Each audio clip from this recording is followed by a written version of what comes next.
Hello there, this is Pika. The following is a video on some tips and tricks for taking on the Undead King in the Minecraft SAO project found on Karma Network. The Undead King is a field boss found on floor 1. It has 1000 hit points, wearing armor that negates about 50% of incoming damage, and does a considerable amount of damage to an unprepared player. When killed, however, it drops a lot of coal and EXP, as well as a chance of dropping a rare weapon called a Skull Cleaver. It is one of the few mobs that's actually worth fighting, but it is also one of the most challenging ones too.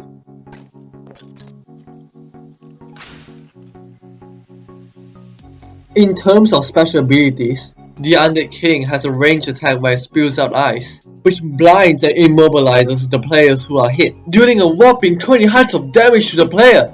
This ability is very deadly as it leaves the player vulnerable to further attacks and be swarmed. Players who are taking on this boss, be warned. Another thing that's even more deadlier than his ice attack, his minions. The Undead King summons strong minions to do his bidding within the fight.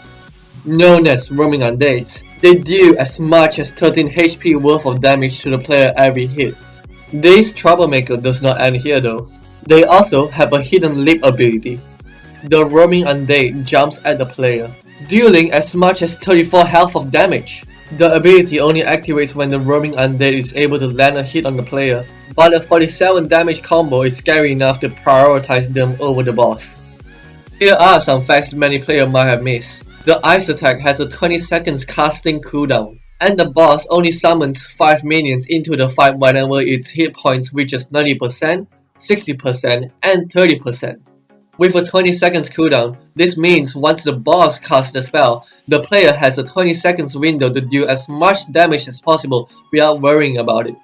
However, players should be wary when the boss is about to summon his minions. This is why the boss seems like it summons minions faster when you engage it in a team battle. Players deal more damage in total, meaning his health drops faster and he summons his minions faster. The number of minions spawned every boss fight shall remain the same, which is 15 roaming undeads. Here are some of my recommendations before fighting the boss. Try to be at least level 16 to unlock the 2 new skills, Sonic Leap and Rage Spike. When fighting in a team, educate your teammates on strategies for taking on the boss, and have one person place as a lure to kite the boss around the arena.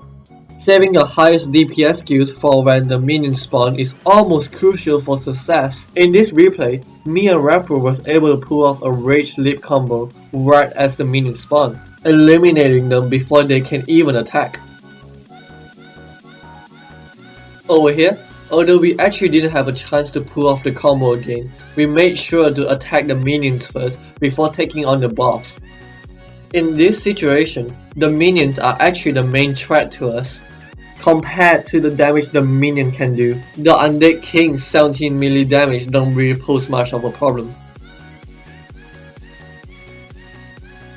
Mistake on our part, Rapper accidentally knocked the boss into me, letting the boss do 37 health worth of damage and me being iced.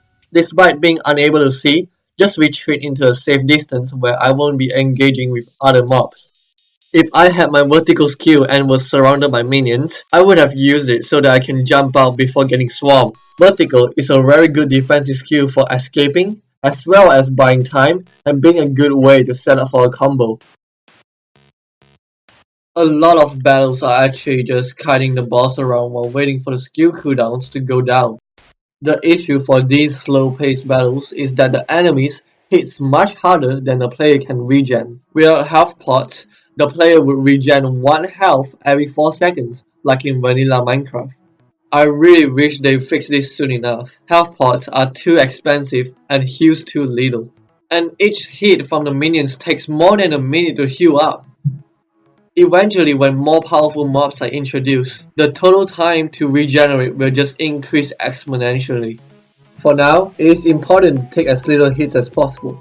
In fact, because the boss takes 5 minutes to respawn, the player can regenerate up to 75 health between fights. More than that, and the player would not be starting at full health when the boss spawns. I guess for now, it's kind of a determination game if the player is looking to obtain the Skull Cleaver. It is a rare drop after all, but it will be worth it.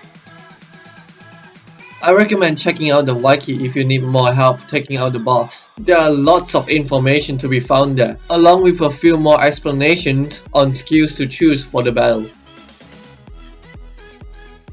That's about the time I have for today, and I will see you in the next one.